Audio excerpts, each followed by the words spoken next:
తో కలిసి అప్పుడు రాజు, ఏమి కావలసి నీవు మనవి చేయుచున్నావని నన్ను అడుగగా, నేను ఆకాశమందలి దేవునికి ప్రార్థన చేసి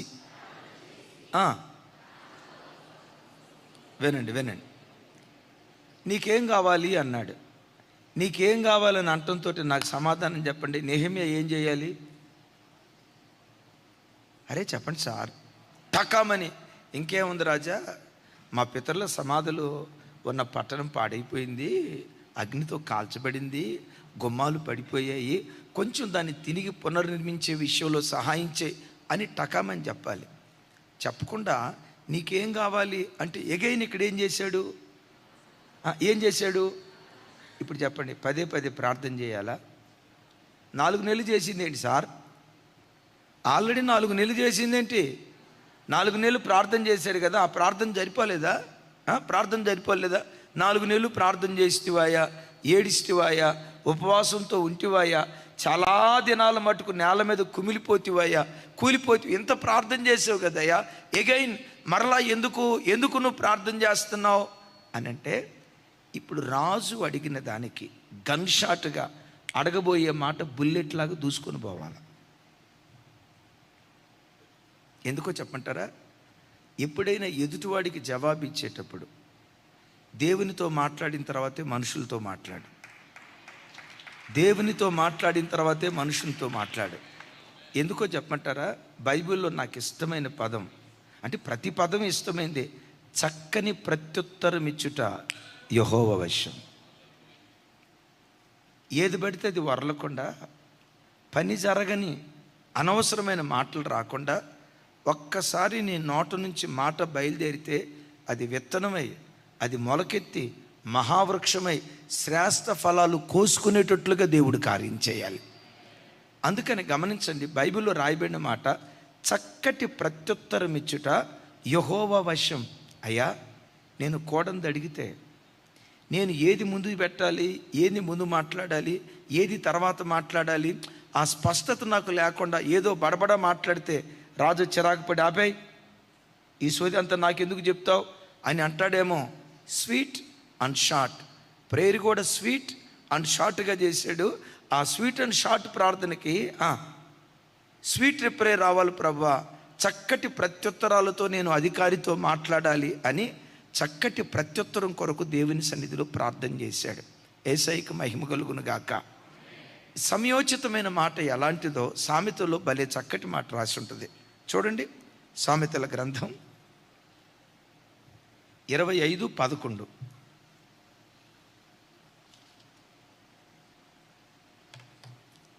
నాతో కలిసి, సమయోచితంగా పలకబడిన మాట చిత్రమైన వెండి పళ్ళెములలో నొంచబడిన బంగారు పండ్ల వంటిది. ఏమంటమ్మా ఒకసారి చెప్పండి నా వైపు చూసి. ఎట్లాంటిదట? సమయోచితంగా పలకబడిన మాట. ఈ టైంలో ఈ మాట మాట్లాడవచ్చా, మాట్లాడకూడదా? ఇది సమయానుకూలమైన మాట కాదా? ఇది సందర్భానుసారమైన మాట కాదా? ఇప్పుడు ఈ మాట మనం మాట్లాడితే గన్ షాట్గా బుల్లెట్ లాగా తగిలిద్దా లేదా? పని జరిగిద్దా లేదా? ఆత్మీయ కార్యం జరిగిద్దా లేదా? ఆ సమయోచితమైన జ్ఞానం దేవుని బిడ్డలకు అవసరం. ఈ సమయోచితమైన జ్ఞానం కానీ, సమయోచితమైన మాట కానీ ఎక్కడి నుంచి వస్తుందో తెలుసా? ప్రార్థన గదిలో నుంచే బయలుదేరి రావటానికి దేవుడు కృప చూపిస్తాడు. పెద్దగా చెప్దాం ఆమెన్. సమయోచితముగా పలకబడిన మాట వెండి పండ్లెములో నుంచబడిన బంగారు పండ్ల వంటిది. ఒక క్రైస్తవుడు మంగళ షాప్కి వెళ్ళాడట. ఒక అన్యుడు మంగళ షాప్కి వెళ్ళాడట. ఆ మంగళ షాపులో పనిచేసే ఆ బార్బర్కి, ఆ నాయి బ్రాహ్మణుడికి, ఆ మంగళాయనికి దేవుడంటే పిచ్చి ప్రేమ. కనపడిన ప్రతి ఒక్కరికి సువార్త ప్రకటిస్తాడు. సువార్త చెప్పకుండా ఆ అన్న ఏమి చేయడు. మొత్తానికి ఆ వచ్చిన అన్యుడు కటింగ్ అంతా అయిపోయిన తర్వాత షేవింగ్ చేయమన్నాడట. సరే షేవింగ్ చేద్దాం అని ఈ మంగళాయన రెడీ అవుతా, ఆ రోజుల్లో ఆకురాయికి రాసేవాళ్ళు కదా, ఆ ఆకురాయి, ఆ కత్తి ఆకురాయికి రుద్దుతా, ఆ కార్యక్రమం అంతా అయిపోయిన తర్వాత ఈయనకి షేవింగ్ చేయటానికి వచ్చి ఇట్లా కత్తి పెట్టే ముందు నీకు దేవుని చూడాలని ఉందా అని అడిగాడంట. నీకు దేవుని చూడాలని ఉందా, నీకు పరలోకం వెళ్ళాలని ఉందా అని అడిగాడట. ఆడు బెత్తరపోయి సీట్లో నుంచి పరిగెత్తడం స్టార్ట్ చేశాడంట. ఇప్పుడు కత్తి పట్టుకొని నీకు దేవుని చూడాలని ఉందా అని అడిగితే ఎట్టుంటుంది ఆడికి? అంటే ఈడేమన్నా పేక్కు వస్తాడేమో, భయపడతాడు కదా. అంటే ఏ సమయంలో ఏది మాట్లాడాలి, ఆ సమయ స్ఫూర్తితో కూడుకున్న మాట దేవుని బిడ్డలకు అవసరం. ఇక్కడ నాకు భలే ఇష్టమైన మాట ఏమంటాడు? సమయోచితంగా పలకబడిన మాట విచిత్రమైన వెండ్లి పండెములో పెట్టబడిన బంగారు బంగారు బంగారు పండ్ల వంటిది. అంటే నీ నోట నుంచి బయలుదేరే మాట ఎట్లుండాలో తెలుసా? నీవు పళ్ళెం అంటే విలువలేని వాడివైనా నీ నోట నుంచి బయలుదేరి వచ్చే మాట మాత్రం విలువైందిగా ఉండాలి. వేస్ట్గా మాట్లాడొద్దు, పచ్చిగా చెప్తా, సోది మాటలు మాట్లాడొద్దు, కూటికి గుడ్డకు రాని మాటలు మాట్లాడొద్దు. ఏదైనా నీ నోట నుంచి మాట బయలుదేరితే ప్రజలు ముత్యాలు ఏరుకున్నట్లుగా ఉండాలి. ఏ అక్క ఇప్పుడు డబ్బాల్లో రాళ్ళు ఇచ్చినట్లుగా లొడ్లొడ పద్దాకలు వాగుతూ ఉంటుందిరా, వాగుడు గాయరా, ఆ పేరు రాకూడదు. ఈ బిడ్డ నుంచి ఏ మాటలు వస్తాయో, ముత్యాలు రాలుతాయి, ఏరుకుందాం అన్నట్లుగా అలా నోటిని చక్కగా వాడుకునేటువంటి వారిగా మనం బ్రతుకుదాం గాక. సమయోచితంగా పలకబడిన మాట విచిత్రమైన వెండి పళ్ళెములో పెట్టబడిన బంగారు గుండ్ల వంటిది, బంగారు పండ్ల వంటిది. దీని గురించి ఒక మాట అంటాడు, చూడండి ఆ మాట. ఇదే సామెతల గ్రంథం 15వ అధ్యాయం 23వ వచనం. నా వైపు చూడు, నాతో కలిసి చెప్పండి. సరిగ్గా ప్రత్యుత్తరం ఇచ్చిన వానికి దాని వలన సంతోషము పుట్టును. సంయోచితమైన మాట ఎంత మనోహరం. నా వైపు చూసి చెప్పండి ఎట్లా. సంయోచితమైన మాట, నా వైపు చూడాలి బ్రదర్స్ అందరు, నా వైపు చూడాలి. సంయోచితమైన మాట ఇట్లా అనండి, పర్వాలేదు, ఏం కాదు. ఎంత మనోహరం, ఎంత మనోహరం. మనోహరం అంటే అర్థం ఏంటి? మోషాన్న మన సిల్లేవారి పాలెంలో మనోహర్ కాదు. చంద్రశేఖర్ అన్న మన మనోహర్ కాదు. ఎక్కడున్నాడు చంద్రశేఖర్ అన్న? మనోహర్ అంటే మనస్సును జయించటం. సంయోచితంగా నువ్వేదన్నా మాట్లాడితే ఎవరితో మాట్లాడేవో వాని మనస్సు జయించగలుగుతావు, వాని మనస్సును గెలవగలుగుతావు. సరిగ్గా ప్రత్యుత్తరం ఇచ్చిన వానికి దాని వలన సంతోషము పుట్టును.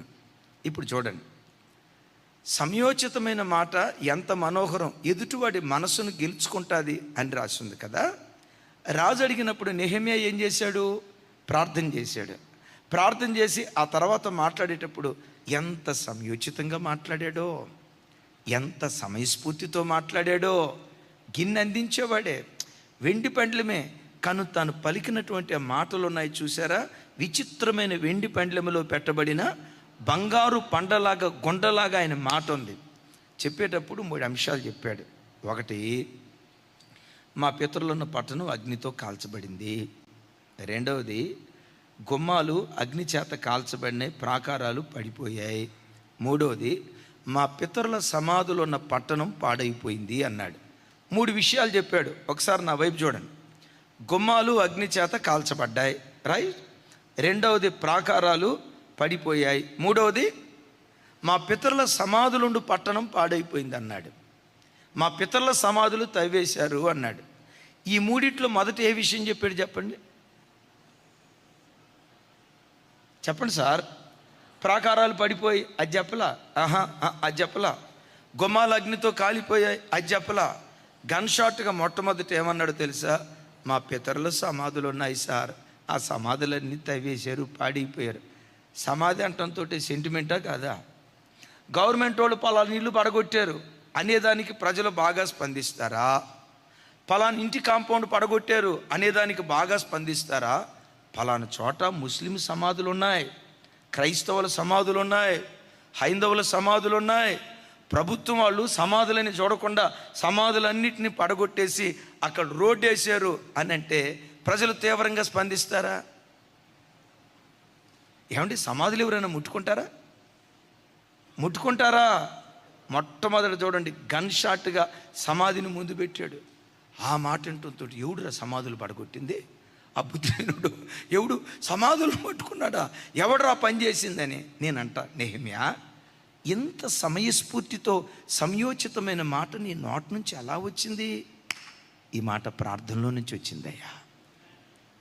మరొకసారి చెప్తాను, సమయోచితమైన మాట ఎంత, సామెతలు ఇందాక చూసాం కదా, ఇంకోసారి ఆ మాట చూపించండి. నెక్స్ట్ వస్తాముడు, అది కాదు, 15:23. సరిగ్గా ప్రత్యుత్తరం ఇచ్చిన వానికి దాని వలన సంతోషము పుట్టును. సంయోచితమైన మాట ఎంత మనోహరం. సంయోచితమైన మాట చెప్పండి, ఎంత అంటే సంయోచితమైన మాట ఏం చేస్తుందట? మనసును గెలుచుకుంటుందట. సరిగ్గా ప్రత్యుత్తరం ఇచ్చిన వాడు దాని వలన సంతోషం పొందుతాడు. నీకేం కావాలి అని అడిగితే సరిగ్గా ప్రత్యుత్తరం ఇచ్చాడు. నా పితరుల సమాధులు పాడైపోయినాయి అయ్యా, అగ్నితో కాల్చబడిందయ్యా, ప్రాకారాలు పడిపోయాయ్యా, 2 నెలల మొదటి దాని దగ్గరే ఫ్లాట్ అయిపోయాడు, ఏం కావాలో కోరుకొని అన్నీ ఇచ్చాడు. అందుకని సరిగ్గా ప్రత్యుత్తరం ఇచ్చిన వానికి దాని వలన సంతోషం కలుగుతుంది. ఇప్పుడు నెహెమ్యాకి సంతోషం కలిగిందా లేదా? ఎందుకు సంతోషం కలిగింది? ఎట్లా సరిగ్గా ప్రత్యుత్తరం ఇవ్వాలో ఇట్లా చెప్తే మీకు అర్థం కాదు, మీ వాడుక భాషలో చెప్తా. ఆ పిచ్చోడికి బీపీ ఎక్కువైపోయి ఇంట్లో నుంచి వెళ్ళిపో, తెల్లారిన తర్వాత కనపడ్డవా సంపేత్తా, ఏమేం కావాలో మొత్తం తీసుకొని వెళ్ళిపో అన్నాడు అనుకోండి.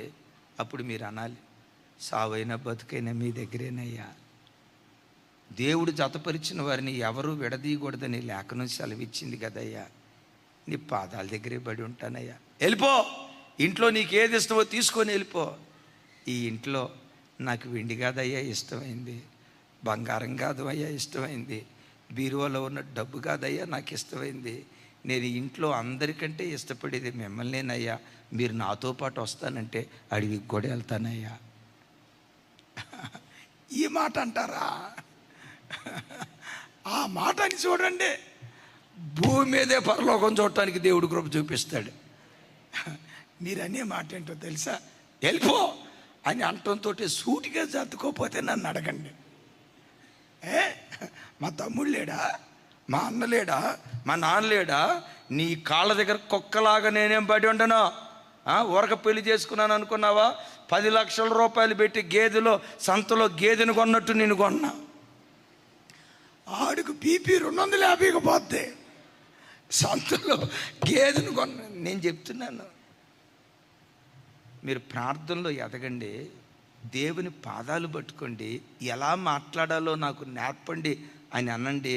నా దేవుడు ఎవరో తెలుసా? నేర్పేవాడు, మాస్టర్, హీఈస్ ట్యూటర్. ప్రతిదీ నీకు నేర్పుతాడు. ఓ భర్తతో ఎలా మాట్లాడాలి, పిల్లలతో ఎలా మాట్లాడాలి, అమ్మా నాన్నలతో ఎలా మాట్లాడాలి, నానోళ్ళు గాయంతో ఉన్నప్పుడు, ఆయాసంతో ఉన్నప్పుడు, బాధతో ఉన్నప్పుడు ఆ తల్లిదండ్రులను ఎలా ఆదరించాలి. తల్లిదండ్రులు మిమ్మల్ని ఆదరించడం కాదు, ఒక వయసు వచ్చిన తర్వాత ఆ అమ్మా నాన్నల కన్నీళ్లు మీరు తొడవాలి. నేను చూడటంతో అమ్మ అనుకోవాలి, చెట్టు అంత కొడుకు నాకు దొరికాడు, చాలు, నాకు ఇంకేం కావాలి, ఇంత మంచి కూతురు దొరికింది, నాకు ఇంకేం కావాలి. నీ పేరు ఎత్తటంతో అమ్మా నాన్నలు బాధ మర్చిపోయేటట్లుగా చేయాలి. యేసయ్యకు మహిమ కలుగును గాక. పెద్దగా చెప్దాం, యేసయ్యకు మహిమ కలుగును గాక. అలాంటి సంయోచితమైన మాట ఎప్పుడైనా నీకు రిజల్ట్ సరిగ్గా రాలేదు, మార్కులు సరిగ్గా రాలేదు, ఎవరో మిమ్మల్ని గురించి చెడ్డ మాట అమ్మా నాన్నకు చెప్పారు, ఆ వార్త అమ్మా నాన్నకు వినబడింది, వాళ్ళకి శరీరంలో ఎన్ని గాయాలు కలిగినా వాళ్ళు తట్టుకోగలుగుతారు. కానీ నా కూతురు పాడైపోయింది, నా కొడుకు దారి తప్పాడు, ఆ మాట ఎవరో లేని మాట కల్పించి చెప్పినా తల్లిదండ్రులు అల్లాడిపోతారు. వాళ్ళు మనోవేదంతో ఉంటే ఆ తల్లి దగ్గరికి వచ్చి, నీకు పద్దాకల అనుమానం, నీ అనుమానపు రోగం వల్ల ఎట్ట అయిపోయా, ఆ తల్లి గాయాలు రేపొద్దు. అమ్మా, నేను అట్టాడు దాన్ని కాదమ్మా, నేను అట్టాడు దాన్ని కాదు, నీ కడుపును పుట్టానమ్మా, నీ పెంపకంలో పెరిగానమ్మా, నీవు తలదించుకునే పని నేను ఎప్పుడు చేయనమ్మా, నేను చేయనమ్మా, నువ్వు తలెత్తుకునేటట్లుగానే నేను బ్రతుకుతా. నానా ఏడవద్దు నాన్న, నువ్వు అట్లా బాధపడొద్దు నాన్న, నా భవిష్యత్తు ఏమైపోద్దో, నా జీవితం ఏమైపోద్దో, నన్ను కూర్చుని నువ్వు అంత టెన్షన్ తెచ్చుకోవద్దు నాన్న, నువ్వు ఆరోగ్యం పాడు చేసుకోవద్దు నాన్న, నువ్వు దీర్ఘాయుషుతో బ్రతకాలి, నిండు 100 ఏళ్ళు బ్రతకాలి, మా ఆశీర్వాదాన్ని కళ్ళతో చూడాలి, నువ్వేం బాధపడొద్దు నాన్న. నేను అట్లాంటి వాడిని కాదు. నువ్వు ఏ అమ్మాయిని చూస్తావో ఆ అమ్మాయిని వివాహం చేసుకుంటావు, ఏ అబ్బాయిని చూస్తావో నేను ఎక్కడ తప్పటడిగాడు. ఆ దుఃఖంతో ఉన్న తల్లిదండ్రులకు ఆదరణతో ఒక మాట చెప్పండి, 70 సంవత్సరాలు బ్రతకాల్సిన వాళ్ళు 100 సంవత్సరాలు బ్రతుకుతారు. దీర్ఘాయుషు దేవుడు వాళ్ళకు అనుగ్రహిస్తాడు. సమయోచితంగా పలకబడిన మాట విచిత్రమైన వెండి పండెములో పెట్టబడిన బంగారు కమ్మి. అలాంటి సరి అయిన మాట మాట్లాడితే వాడు ఎదుటివాడి మనసు గెలుచుకుంటాడు. అంత మాత్రమే కాదు, అక్కడ రాస్తాడు, దాని వలన వానికి సంతోషం కలుగుతుంది. బైబిల్లో 2 ఉదాహరణలు చెప్తాను. ఒకసారి ఫరో రాజు కల వచ్చింది. ఆ కలలో పుష్టిగా ఉన్న ఆవులు 7 ఆవులు కనపడ్డాయి. ఆ తర్వాత అదే నదిలో నుంచి బక్క చిక్కిన ఆవులు 7 వచ్చినాయి. ఆ బక్క చిక్కిన ఆవులు బయటకు వచ్చిన తర్వాత బలిసిన ఆవుల్ని మింగేశాయి. బలిసిన ఆవుల్ని మింగిన ఆ బక్క చిక్కిన ఆవులు ఎట్టున్నాయంట? అరే కొంచెం పెద్దగా చెప్పాలి, నోరు తెరిచి చెప్పండి అమ్మా, నాకు అట్లా చెప్తే బాగాదు, పెద్దగా నవ్వుతో చెప్పాలా. ఎన్ని తిన్నాయంట? బలిసిన ఆవుల్ని బక్క చిక్కిన ఆవులు తిన్నాయట. బక్క చిక్కిన ఆవులు బలిసిన ఆవులు తిన్నా బక్క చిక్కినట్టుగానే ఉన్నాయంట. కొంతమంది ఉంటారండి, కొంతమందికి ఉండే కృప ఏంటో తెలుసా? ఆడు 2 ప్లేట్లు తిన్నా నాకు కొంతమందిని చూస్తే అనిపిస్తుంది, ప్రభువా నాకు కూడా ఆ కృప దొరికితే ఎంత బాగుండో కదా. కొంతమంది ఉంటారు, ఎంత తింటే చాలు బెలూన్లాగా ఊపిపోతారు. ఎందుకురా ఎంత ఘోరం జరుగుతుందంటే, ఈ బిడ్డ తినాల్సిన తిండి అంతా వాళ్ళ నాన్న తినేశాడు. విన్నారా? అమ్మా నాన్నోళ్ళు నాన్నగా ఉంటే పిల్లలు కూడా అమ్మా నాన్నోళ్ళు లావుగా ఉంటే పిల్లలు కూడా లావు అయిపోతారు. వీడు తిందాం అనుకునే లోపు తినాల్సిందంతా నాన్న తిన్నాడు. ఇక అందుకని వాళ్ళు కొంచెం తినేసరికి ఎట్లా అయిపోతారు. సరే, అది వదిలిపెట్టండి. ఇది అర్థం కాక ఫరో కలవరంతో లేచాడు. దీని భావన ఏంటో అర్థం కాల. వెంటనే యోసేపు వచ్చాడు. అంటాడు, సమయోచితంగా పలకబడిన మాట విన్నారా? విచిత్రమైన వెండి పండ్లెములో పెట్టబడిన బంగారు పండ్ల వంటిది. సరిగ్గా ప్రత్యుత్తరం ఇస్తే అది ఎంత మనోహరం. వాడు దాని వలన సంతోషాన్ని పొందుకుంటాడు. యోసేపు జీవితంలో ఇది నెరవేరింది. ఎలాగో తెలుసా? ఆయన కలవరంతో వస్తే వెంటనే యోసేపు అన్నాడు, రాజా ఏమి లేదు, రాబోయే 7 సంవత్సరాలు ఆ బలిసిన ఆవులు ఉన్నాయే సమృద్ధిగా పంట పండబోతుంది. సమృద్ధిగా పంట పండే ఆ కాలంలో పంట బాగా పండింది కాబట్టి ఈ పంట పండే కాలంలో ధాన్యాన్ని జాగ్రత్తగా దాచిపెట్టండి, గిడ్డంగులు కట్టండి. అది food corporation of India FCI ఉంటుంది చూసారా, అట్లా గిడ్డంగులు కట్టండి, ధాన్యాన్ని దాచిపెట్టండి. రాబోయే 7 సంవత్సరాలు కరువు కాలం, ప్రపంచమంతా కరువు రాబోతుంది. ఆ కరువు కాలంలో మనం ఎవరి దగ్గరకు వెళ్ళి దేహి అని అడుక్కోకుండా జాగ్రత్త, పంట బాగా పండే కాలంలో ధాన్యాన్ని దాచిపెట్టండి. కరువు కాలంలో మనం పోషించబడతాం. ప్రజలంతా ఆహారం కోసం మన దగ్గరకు వస్తారు. వాళ్ళు భూములన్నీ మనం కొనేసేద్దాం, అప్పుడు భూములన్నీ ఫరో అయిపోతాయి అని చెప్పాడు. అక్కడ చక్కటి మాట రాసి ఉంటుంది చూడండి. ఆ మాట విని ఫరో అన్న మాట,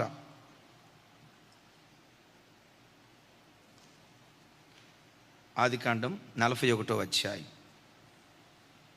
అందరూ ఆ మాట చూడండి నాతో కలిసి.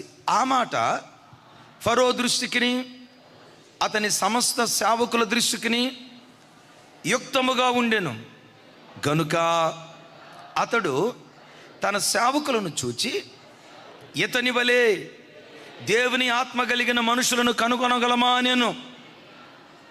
39 పెద్దగా, మరియు ఫరో దేవుడు ఇదంతయు నీకు తెలియపరిచెను గనుక నీవలే వివేక జ్ఞానము గలవాడెవరునూ లేరు. నీవు నా ఇంటికి అధికారివై ఉండవలెను. నా ప్రజలందరూ నీకు విధేయులయ్యుందురు. సింహాసనం విషయములో మాత్రమే నేను నీకంటే పైవాడనయ్యుందునని యోసేపుతో చెప్పాను. హల్లెలూయా. ఒక్క మాటలో గన్షాట్గా చెప్పాలంటే, సంయోచితంగా మాట పలికాడు.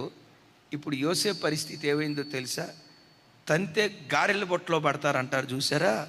యోసేపు గారెల బుట్టలో కాదు, బోరల బుట్టలో కాదు, బంగారు బుట్టలో పడిపోయాడు. చెరసాల్లో నుంచి విడిపించబడి ఏకంగా సింహాసనం మీద కూర్చున్నాడు. నా వైపు చూడండి. చెరసాలలో నుంచి సింహాసనానికి యోసేపు వెళ్ళటానికి కారణం ఏంటి? ఎన్నో కారణాలు ఉన్నాయి. వాటిలో ఒక కారణం చెప్పంటారా? నా వైపు చూసి చెప్పండి. సంయోచితంగా పలకబడిన మాట ఎంత మనోహరం, దాని వలన వాడు సంతోషాన్ని పొందుకుంటాడు అని రాస్తుంది కదా. విచిత్రమైన వెండి పందెంలో పెట్టబడిన బంగారు పండ్ల వంటిది అని రాస్తుంది కదా. ఒకవేళ యోసేపు స్థానంలో ఇంకొకడు ఉంటే, బుద్ధి లేనోడు ఉంటే, మతి లేనోడు ఉంటే, జ్ఞానం లేనోడు ఉంటే, ఆడేం చెప్పేవాడో తెలుసా? రాజా, 7 సంవత్సరాలు ఫుల్గా పంట పండిద్దట, పంట బాగా పండింది కాబట్టి ఉంటాడు కదా లోకాసు వార్తలో, నా ప్రాణమా నోరు తెరవాలి, లైఫ్ ఎంజాయ్ చేయాలి సార్. ఉన్నప్పుడే లైఫ్ ఐస్ క్రీమ్ లాంటిది. అది మనం ఏమంటారు, దాన్ని అనుభవించకపోయినా కరిగిపోద్ది. Life ice cream.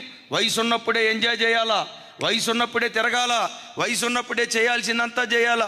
వయసు అంతా ఉడికిపోయిన తర్వాత ఏం చేస్తాం సార్? పంటలు బాగా పండుతాయి, తిందాం, తాగుదాం, తందనాలు ఆడదాం అని గనక చెప్పుంటే, రేయ్ నువ్వు అందుకే జైల్లోకి వెళ్ళింది, నేను ఊరక జైల్లోకి వెళ్ళలేదురా, నీ బతుకిందికిందిరా డెఫినెట్గా అనేవాడు. యోసేపు చెప్పిన మాట అందరికీ యుక్తంగా అనిపించిందట. పెద్దగా చెప్దాం. బిడ్లరా, ఎప్పుడు దైవజనుడు వాక్యం చెప్పేటప్పుడు ఒక కోణంలో చెప్పకూడదు. దేవుని నమ్ముకుండా ఆశీర్వదించబడతారు, భూమి మీదే చెప్పకూడదు. పరలోక సంబంధమైనవి చెప్పాలి. అలాగని 24 గంటలు పరలోకం చెప్పకూడదు. భూలోకంలో బ్రతకాలా లేదా? ఏం మీరు బతికేటట్లేరమ్మా. ఇప్పుడు యేసుప్రభు వస్తే ఉన్నపాటుని వెళ్ళిపోయేటట్టున్నారు. ఇప్పుడు ఉన్నపాటుని యేసుప్రభు మెరిసక్క దగ్గరికి వచ్చి, అమ్మ మెరిసి రారా అన్నారు అనుకోండి, ఏమంటుందో తెలుసా? అక్క, అయ్యా ఫ్రాంక్లిన్ పెళ్లి చూసా కానీ మా కొడుకు ఎవరు జాయ్ పెళ్ళి కూడా చూడాలి కదా, పెళ్ళి చూసిన తర్వాత ఓకే మెరిసి వచ్చేసే తల్లి అని అంటే ఏమంటుందో తెలుసా? ఒక్క నలుసునన్నా చూడాలి కదయ్యా.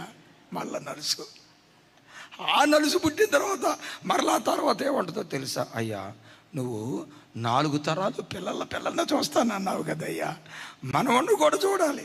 సరే మనవణ్ణి చూసిన తర్వాత రమ్మంటే వెళ్తుందా? ముని మనవడయ్యా. బ్రతుకుతాం లోకంలో. బ్యాలెన్సింగ్ ఉండాలి. నేను ఒక ప్రాంతానికి వెళ్తే, తాడేపల్లిగూడెం, వివరాలు నేను చెప్పలేను. నా స్నేహితుడు ఒక ఆయన విజయవాడలో ఉంటాడు, దైవజనుడు.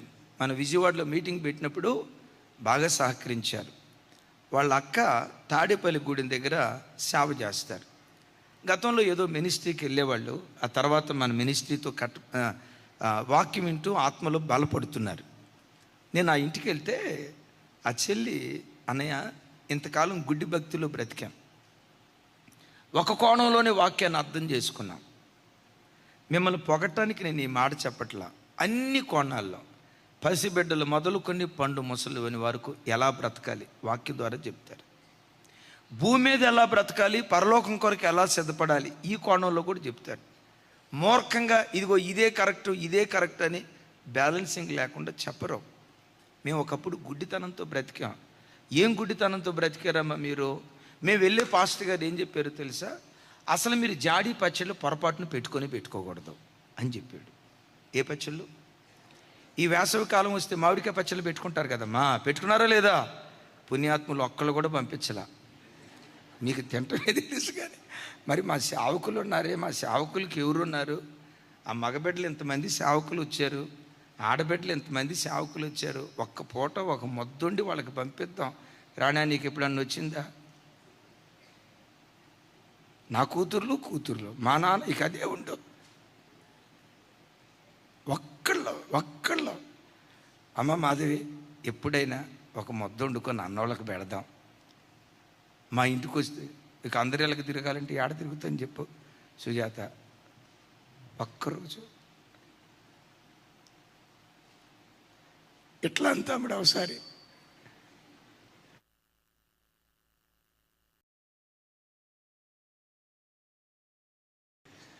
ఒక్కళ్ళు శ్రీకాంత్ అన్న ఒక్క పూట భోజనం పెట్టారా? పెట్టారులే, సారీ. ఇంతమంది పిల్లలు ఆడబిడ్డలు మేము తప్పితే వాళ్ళకి ఎవరున్నారు? వచ్చేటప్పుడు ఏదైనా తీసుకొచ్చి వాళ్ళకి పెడదాం. పుణ్యాత్ములారా. తమ్ముడు ఆన్ చేసావా? రే రే రే రే ఇంకోసారి అట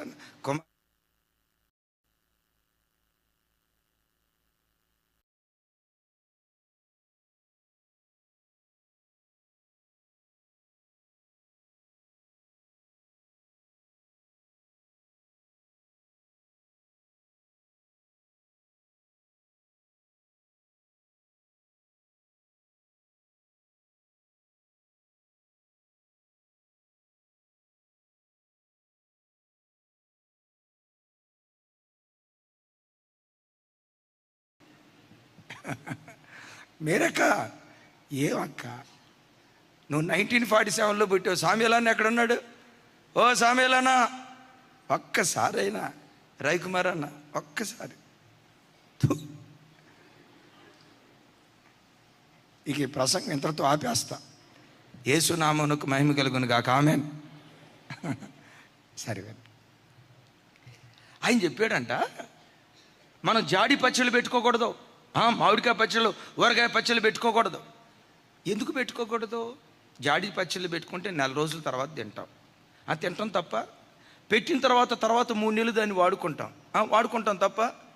అంటే ఈరోజు నువ్వు జాడి పచ్చడి పెట్టుకున్నావంటే రేపటి కూర్చొని నువ్వు చింతించినట్టేగా.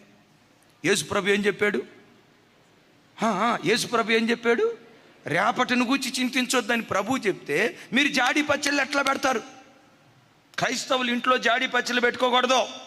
మనం ప్రభు రాకడికి ఎదురు చూసేవాళ్ళం. ఏనండి ప్రభు ఎప్పుడు వస్తాడో తెలియదు. ఒకవేళ మీరు జాడి పచ్చళ్ళు పెట్టిన తర్వాత ప్రభు వస్తే, అయ్యన్నారా, జాడి పచ్చడి పెట్టుకుంటే ప్రభు వస్తే ఆ 3 జాడి పచ్చళ్ళు ఏమైపోవాలా? ప్రభు రాకడ కొరకు ఎదురు చూసేవాళ్ళు ఎట్లుండాలి? ఇదిగో ఇవాళ ప్రభు వస్తాడేమో, రేపు ప్రభు వస్తాడేమో నేను గేటు దగ్గర ఎదురు చూస్తున్నట్లు ఉండాలి. మీరు జాడీ పచ్చళ్ళు పెట్టుకున్నారంటే ప్రభు రాకడ కొరకు సిద్ధపడినోళ్ళు కాదు అన్నాడట. వాళ్ళు విన్నప్పుడు అరే ఇది భలే ఉందే, బాగుందా, అరే ఇది భలే ఉందే. ఇది స్పిరిచువల్ బ్యాలెన్సింగ్ లేని, పరిపక్వత లేని, అపరిపక్వతతో కూడుకున్న బోధ. ఇదే బైబిల్లో ఒక చోట రాసి ఉంటుంది, సోమరి చీమల యొద్దకు వెళ్ళు.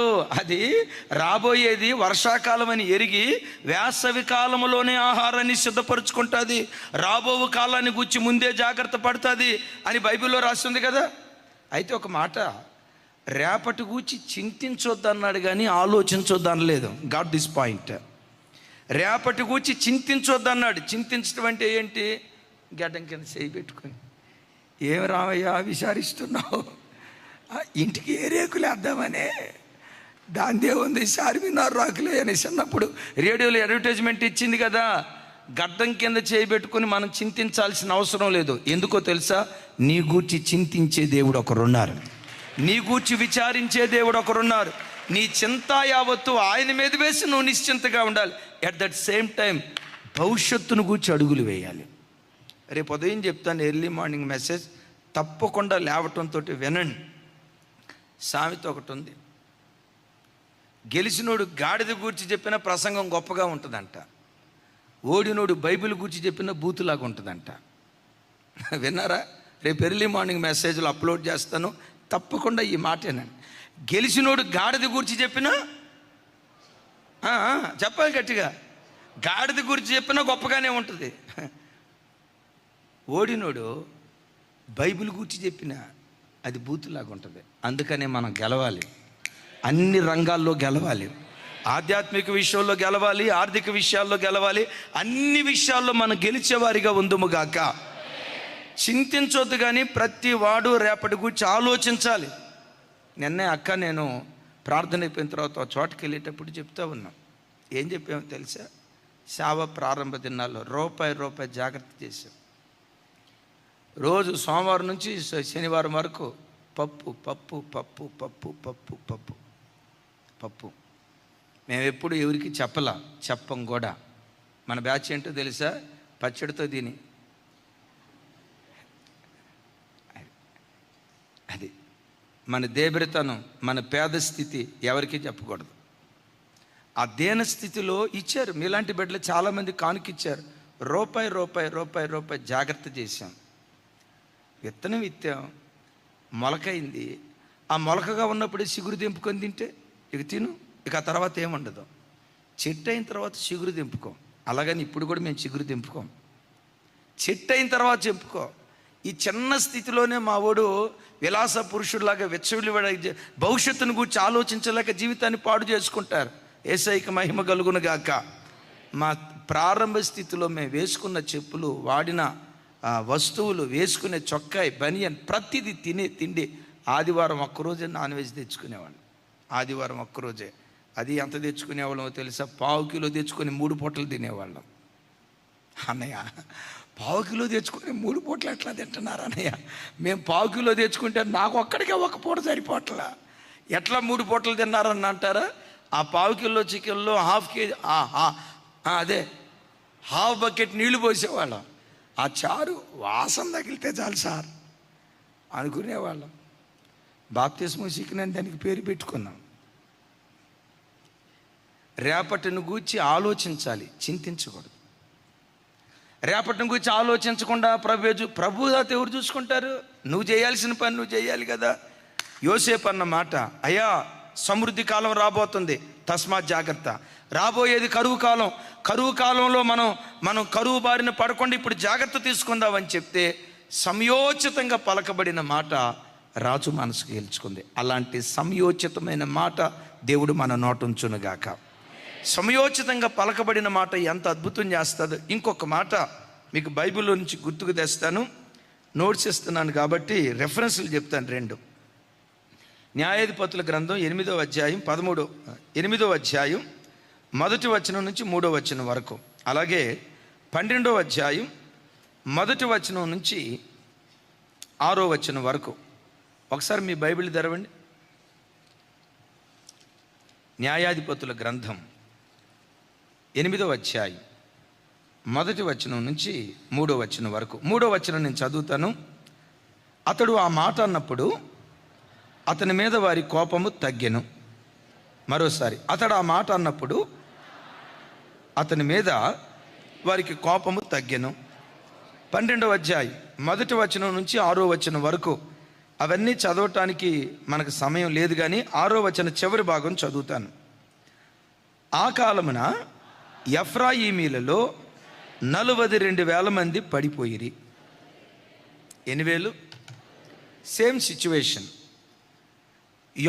గిద్యోను న్యాయాధిపతిగా ఉన్న దినాల్లో మిద్యానీయుల మీద యుద్ధానికి వెళ్ళి గొప్ప విజయాన్ని సాధించారు.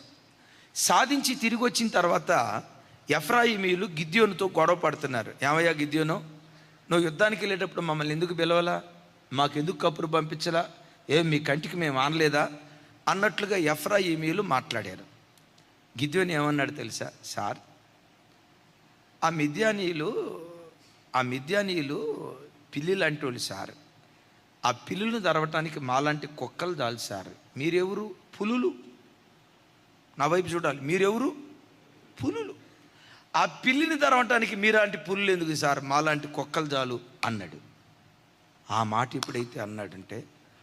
ఇప్పుడైతే అన్నాడో మేము పులులువా, వీళ్ళు కుక్కల. రైట్ రైట్ రైట్ రైట్ పిలవకపోతే రైట్, మంచిదేలే పానండి అని వాళ్ళ కోపం తగ్గిందట. దీన్ని ఏమంటారు తెలుసా? సంయోచితంగా పలకబడిన మాట. నా మాట అర్థమైందా? మమ్మల్ని ఎందుకు పిలవలేదు అన్నారు. ఏమంటాడు? సారా మిద్యానీయులు కుక్కలు లాంటి వాళ్ళు సార్, వాళ్ళు పిల్లులు లాంటి వాడు సార్. ఆ పిల్లును తరవటానికి మా లాంటి కుక్కలు చాలు సార్. మీరెవరు సార్? మీరు పులులు సార్.